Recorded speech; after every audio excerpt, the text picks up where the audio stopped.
Good morning বন্ধুরা। এখন বাজে 6:20। আমি উঠে গেছি আজকে 6:45-তে, কারণ আজকে কত ডায়ালিসিস আছে। চা করতে ফ্রেশ হয়ে ফুলও তোলা হয়ে গেছে আজকে আমার, কারণ আজকে গুরু পূর্ণিমা। সবাইকে জানাই গুরু পূর্ণিমার শুভেচ্ছা। তো এখন চা করবো, চা খেয়ে তারপরে বেরোবো, দেখাচ্ছি। কষাবো, চাটা দিয়ে আসি, তারপরে আমার চাটা খাবো। যাই দিয়ে আসি।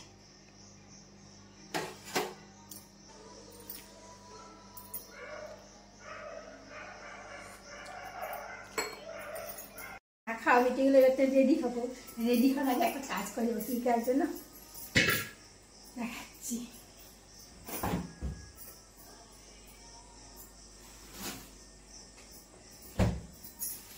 আজকে নিরামিষ, গুরু পূর্ণিমা প্লাস বৃহস্পতিবার। দেখো লাউ শাকগুলো না কেটে রেখেছি, এগুলা বড় ডেচকিতে ভিজিয়ে জল দিয়ে ভিজিয়ে রেখে দেবো। রান্না করতে করতে একটু দেরি আছে, এত সকালে রান্না করবো না। আমি যে চলে আসবো 7টা, 7:15 মধ্যে চলে আসবো, কিন্তু এটা জলে ভিজিয়ে রাখলে না ময়লাটা ভালো মতো বেরোবে, পরিষ্কার করে তুলতে পারবে। এখন জলে ভিজিয়ে রাখি। এই দেখো জল দিয়ে ভিজিয়ে রাখলাম লাউ শাকটা। আর রান্না হবে তো সেই 11টা, 11:30টায়। ততক্ষণে এটা ভালো করে ভিজিয়ে ময়লাটা পড়ে যায়, তারপর কত করে ধুবো, মানে ভিজিয়ে রাখা মানে কি, যাতে অনেকক্ষণ ধরে ভিজলে ময়লাটা বেরিয়ে যায়, তাতে অনেকবার ধুবো। যাই রেডি যাওয়ার জন্য একদম। কত বাবুকে দিয়ে চলে এলাম। আজকে আনতে যাব না, আমি ছেলেকে দিয়ে আনা করাবো। আর ছেলেকে একটু বৃহস্পতিবার গুরু পূর্ণিমা, ওকে একটু মিষ্টি আনা করাবো। আর আমি একটু ফল পেয়েছি সামান্য, ওই ফল দিয়ে আজকে পুজো দেবো। দেখাচ্ছি সারাদিন কি করি। কখন এসছি আমি না, এসে বিছানা তুলে এদিক ওদিক করতে করতে কি করবো, 10টা বেজে গেছে। এখন রান্না চাপাবো, আর দেরি করা যাবে না, কারণ অনেক কাজ আছে আজকে, লক্ষ্মী পুজো। আগে ভাতটা চাপিয়ে দিই, ভাতটা চাপালে মনে হয় হ্যাঁ কাজ এগোচ্ছে। অনেকটাই বেলা হয়ে গেল, কারণ আমার ছেলে উঠিনি এখন। ছেলে উঠিয়ে একটু খাইয়ে দাইয়ে পাঠাবো বাবাকে আনতে। ওরা একটু ব্যাংকে ট্যাঙ্কে যাবে, তো অনেক কাজ আছে। তো ব্লগ আজ একদম করি না, জানো তো কেন করি না, ভিউজ হয় না, ভালো লাগে না। একটা ব্লগ করতে সারাটা দিন মানে দেখাতে হয়, তো সারাটা দিন একটা চাপের মধ্যে থাকতে হয়। অনেক কাজের মাঝে ব্লগ করা মানে একটু টাইমটা বেশি লেগে যায়। ক্যামেরা রেডি করা, তারপরে কাজের মাঝে অন করো অফ করো, কাজে লেট হয়ে যায় অনেকটা। অত কষ্ট করে ব্লগ করার পরে কেউ দেখে না, যার জন্য। তারপরে 2-1 তো দেখতে চাও যে কি হচ্ছে, কি ব্যাপার, কর্তাবাবু কেমন আছে জানতে চাও, তাদের জন্যই করা। যাই হোক, যে কজন দেখতে চাও তাদের জন্যই করি। কর্তব্য আগে থেকে এখন অনেকটাই ভালো আছে। খুব তো খারাপ অবস্থার মধ্যে গেছিল, অনেকটাই ভালো আছে। আমি এখানে দাঁড়িয়ে অনেকক্ষণ কি করছি, ওরকম লাউ শাকটা ধুচ্ছি। লাউ শাকটা ভিজিয়ে রেখেছিলাম, যে এই দেখো ভিজিয়ে রেখেছিলাম, যে বেসিনটাতে এই পাশে অনেকক্ষণ ধরে ধুচ্ছি। আমি পরিষ্কার হয়ে গেল, সেই সকালে ভিজিয়ে রেখেছি তো। এক গামলা না, একটা ডেচকি জলের মধ্যে দিয়ে রেখেছিলাম। তারপরে সে প্রথমবার ধুয়েই দেখি সব ময়লা নিচে পড়ে গেছে। তারপর 3-4বার 5বার হলো ধুয়ে নিলাম, পরিষ্কার চাকচা। আলু কাঠানি কাটবো, এগুলো তো কাল না পরশু দিন শাকটা কেটেছিলাম, তাই দেখো চাকচাকে হয়ে গেছে একদম। ভাতের মধ্যে কটা ভেন্ডি সেদ্ধ দিয়ে দিচ্ছি। ঢেঁড়স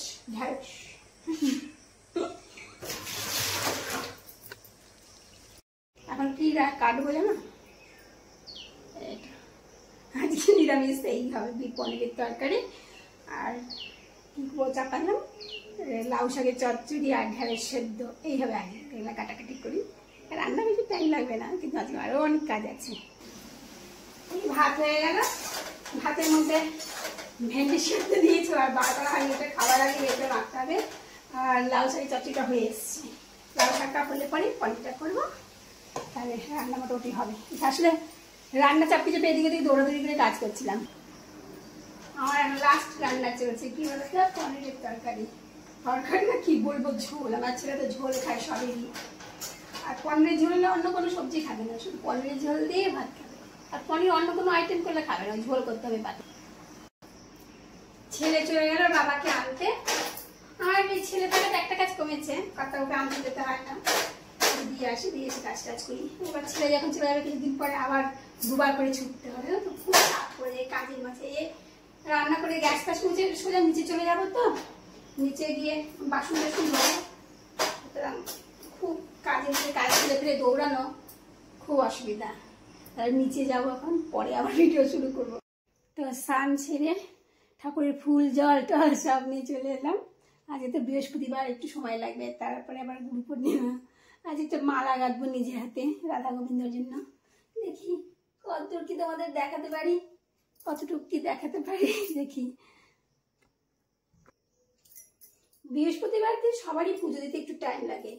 ঠাকুরের ঘট তোলা হয়, নতুন ঘট বসানো হয়, পাঁচালি পড়া হয়, আর অতটা বড় করে তো পুজোটা দেখাতে পারবো না। আর আমি পুজোর সময় ভিডিও করতে পারবো না, ওই প্রথমে একটু শুরু করবো, তা শেষ হওয়ার পরে দেখাবো।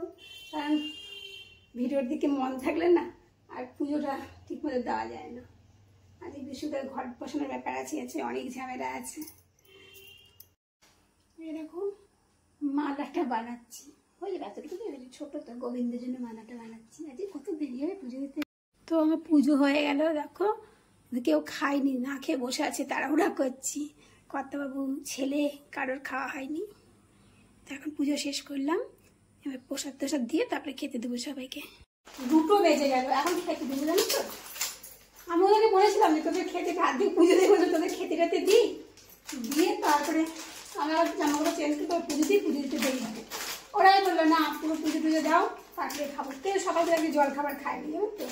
2টো বেজে গেছে, খেতে দেবো। এখন পাঁপড়টা ভেজে নিই, কী কী রান্না করছি জানোই তো, তারপর দেখাচ্ছি। দেখো যাই রান্না করি না কেন, খাবার আগে আমাকে একটা কিছু ভাজা ভুজি করতেই হবে। আর কোনদিন বড়া ভাজা, কোনদিন আলু ভাজা, তাহলে অন্তত একটু পাঁপড় ভাজা হলে ভাজতেই হবে।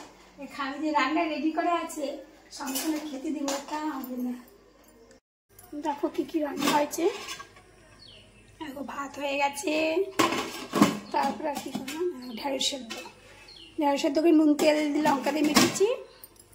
আর এটা হয়েছে হলো তোমার লাউ শাকের চচ্চড়ি। আর কি করলাম, এই হলো পনিরের তরকারি, তরকারি না পনিরের ঝোল না পনিরের ডালনা, যাই হোক সেই একটা।